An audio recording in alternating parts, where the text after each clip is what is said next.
Hi, everybody. Hi, Julie here, and my lovely friend Tracy. We're back with Beauty Dilemmas with Julie. Look fabulous forever. So, today we're actually going to be speaking about makeup that disappears, just migrates and falls off. And so, how do we keep it in place? Right. Well, first of all, I just want to let you know that Tracy has had some of her makeup done because otherwise we'd take forever to do everything. We have put some face prime on. Well, she's had the, let's go back actually. Let's start because when you need your makeup to stay put, you have to start with a very clean face. And I'm just going to show you some of our products here that will clean your face. We have the Gentle Exfoliator. Once you've done that, your serum, we've got the SPF 50 serum, which is amazing. Let all that dry. What's next? Moisturize. Okay. And then after that, the face prime. Now, the face prime is the key to keeping everything. Well, think about priming anything, a canvas, a wall. What's it doing? It's preparing the surface for what's about to happen next. So this one, it fills pores and fine lines and just gets it ready for the makeup, for the foundation. So it also kind of mattifies. That's what it does. So what we're going to do now is let's just talk about what we've done with Tracy. So we've got the face prime on. We have put the foundation, and what I've done is I've put a very thin layer of the beauty balm, and that's another key thing is to remember: thin layers build up. Don't put anything on too thick because if you do, it migrates. So I have put the Light Look beauty balm, and I've put it on the brush. Now we have two brushes. We've got you can see the angled one. I quite like the angled one because it kind of fits underneath here, and then we've got more of a sort of stippler one, which kind of gives more of a coverage. So beauty balm, the brush I use, what I did after that, once I've covered the entire face, I mean, do everything, do up the ears, down the neck, and always start in the middle and work your way out to the sides. With the same brush, I have added a little bit of continuous cover foundation, just a tiny, tiny, tiny little bit. And I've mixed it in the same brush, it's got the beauty balm, and I've just gone in and I've just kind of touched up these little areas here that might need a little bit more attention, but also it helps to kind of like, there's an agent in the continuous cover foundation that helps to kind of bind it all, and that helps to keep it stay put as well. So so that's the foundation we've done with Tracy. I've put a bit of blusher on as well. She's got some peach cream, and don't forget the little think of a teardrop shape, round here and up, round and up both sides. We've done Tracy's eyes. Now what we've done on the lids is put the smooth out eye prime, which is this little thing here.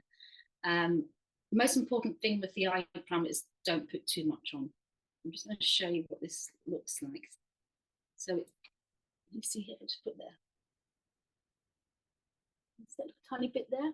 So it's quite chalky. And see how far it's actually going quite a long way. You need a tiny amount, and you put that on the lids, let it dry, and that's you ready for your eyeshadow. So we've done it with Tracy. She's got lovely colours on today. She's wearing a cream base on the lids after the eye prime has settled and dried. Cream base on the lids. She's got a cocoa. Now, with the socket line, it's good if you can use. I'm just trying to find a brush. It's good if you can use the little blending brush with the socket line, because what you do is you're almost drawing a line, okay, and then you blend it in like this. Okay, so that's cocoa, cream, and charcoal. Now, doesn't the charcoal look lovely on Trace? Because she's got this steely blue eyes, even though she's warm. The charcoal looks lovely on warm tempered people that got quite blue eyes. It looks really, really lovely. So the eye prime is keeping all of that at bay, so it doesn't migrate. What we're going to do now is we are going to do Tracy's eyebrows. So we haven't done them today. I'm going to use a blonde. Just get the glass, I can't see the colour I've got here. I'm going to use the blonde brow shape. Now, I've actually, I don't know if you can see that, I've actually painted some dark brown here. A bit of a splodge. If I just show you this, look. It doesn't come off. Isn't that amazing? So it's waterproof, smudge proof. So you can build up your eyebrows, just put little tiny, tiny strokes. Step back from the mirror, brush it in with the spoolie brush, like this. Once you've done it, look back. Do you need any more? Do you need them lengthened? Do you need them thickened here? Just really slowly, slowly build up. But it's just incredible. It just will not move. So I'm going to do some brow shape in blonde. I'll put that back. I can't find it again with this. There we go. So that comes in brown, blonde, and grey. So here we go. Blonde. There it is. Right, first thing to do, take it out of the pot. Get rid of lots of it first. Okay, so practice on the back of your hand. That's a good thing. To practice on the back of your hand, and always start in the middle. You're starting here. Work your way up to the tail. Try and keep it in line with the corner of your eye. Lengthen that a bit more. You see how subtle that is. I hope you can see this okay. And then what you do is once you've done the tail and the middle, just go to the front and then flick up. Okay. Now, as I said, always build up. Apply very, very, very gently. Don't put too much. You can actually brush it through if you've got quite thick eyebrows and they're missing bits in the middle. Brush them through first and then apply the brow shape. Does that look nice? I can see one eye. Go to the other one. Yeah. I'm just going to do quickly the other eye because otherwise Tracy will look very strange. You don't want to do. Tracy's actually my friend. We share a pint of Guinness on a Friday night, so yes. We don't use models that are real people, that are our real friends. So she truly is. Right, Tracy, just turn so I can get the other eye and reach over. Remember, start in the middle, work your way out to the end. Okay. The reason why I start in the middle is because what happens is you have a build-up of liquid on here. You don't want to go in too heavy, especially at the fatter part. I don't know what you call this bit here, actually. You're flicking up. There we go. Up to the tail. Spoolie brush. There we are. As I say, that will not move. That's just, it's waterproof, smudge proof. It looks lovely. Also, Tracy's got her mascara on. Now with mascara, if you're in a humid area, hot, you use waterproof. Put waterproof because that otherwise it will kind of stick down and land onto your cheeks. There's somebody at my door, so bear with me 1 second. Come in, take a seat here. Right. Right, so we finished with the eyes. We've had the eye prime, we've had the face prime. Now we want to do the lip prime. Okay, now the lip prime, what you have to do with that, you've got to be really careful. So this, it's a barrier. So think of it, if you put that on your lips, your lipstick will just slide off.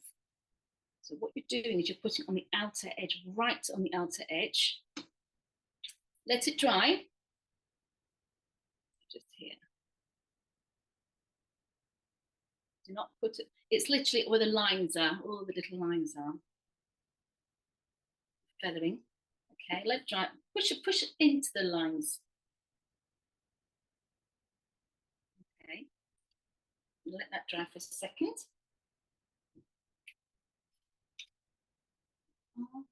So we're going to put some lipstick on, but what I'm going to do is I'm going to show you a way of the lipstick lasting longer. Again, it's just everything has to be done in very, very fine and very, very layers, thin layers. Just think about that all the time. I'm going to show you this trick. Right, so I've got a tissue here, and it's a 2-ply. So I'm going to take one of the plies. Okay, got a really thin one here. Save that bit for later. Just going to line Tracy's lips now. Hopefully that's dry. Yes, it will be. So I've got a liner here, and I've got a russet lipstick. So this liner is the strawberry, and this is the russet lipstick. Let me just show that quickly. So kind of a reddy really browny colour, looks lovely for autumn. But we're going to apply that with a brush. If you put lipstick on directly from the bullet, it's going on quite thick. So again, too thick, comes off. All right, so I'm going to show you what I'm going to do with that in a second. So let's just quickly line Trace's lips. Trace's got amazing shaped lips.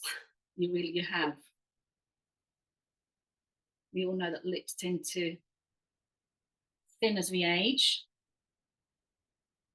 Try and maximise that plump.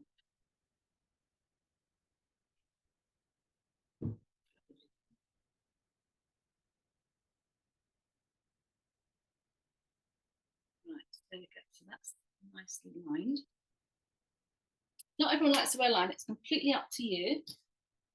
I've got the lip liner, the lipstick. Hang on again. I'm just going to put a nice thin layer. Don't go in too heavy.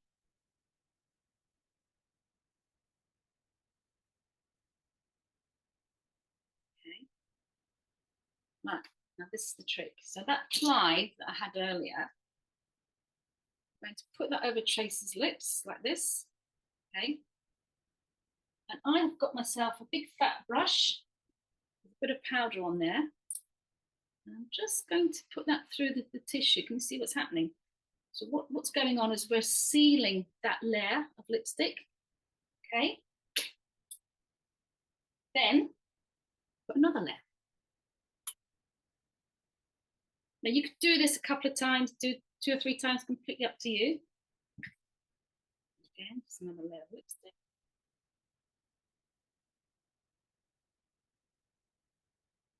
It's a lovely colour on you, Tracy. I love it. Again, tissue. Big fat brush. It's easy to do it yourself than for me to do it. Go take that away. So there you go. It's really nice, isn't it? It's lovely. Very nice. You look lovely. Hi everyone. Can you hear me? See me? We're back. Hey, yay. I hope you can. Sorry about that. I think the computer got drained because it was working very hard filming me and Tracy. Anyway, how far did we get? So we've done the lips. We were going to talk about sealing everything. Now, the most important thing at the end of your makeup is to seal it with a very, very, very fine and a very little amount of powder, translucent powder. Never use powder to cover up, ever, because what happens is if you're using a powder to cover, it's aging, basically. It just makes you look older. So you need your skin to look quite dewy, but you do want to set it. So what I would do is, so we've got a translucent powder here, and you've got the big brush. So when you're putting the powder on the brush, I don't want to use that. I want to get rid of most of that. In fact, I probably won't need to put any more powder on this brush for another week, even if I'm using it every day. So I just want to get rid of some of that powder. What's left is enough, not to cover, just to stipple and set. I mean, if you feel that you're quite dry around there, then don't use the powder there. Just use it in the middle where you might have a bit of oil and a bit of greasiness, whatever. Okay. And that's it. That is it. Don't put too much powder on. Our beauty balm makes the face look quite dewy, and we mix with a little bit of the continuous cover foundation, helps to bind it all together, and we're good to go. So I think we've covered everything. Any questions, pop them down below, and don't forget to subscribe to Look Fabulous Forever, and we will see you next time. But sorry about the delay, but we'll see you next time. Okay, bye. Bye.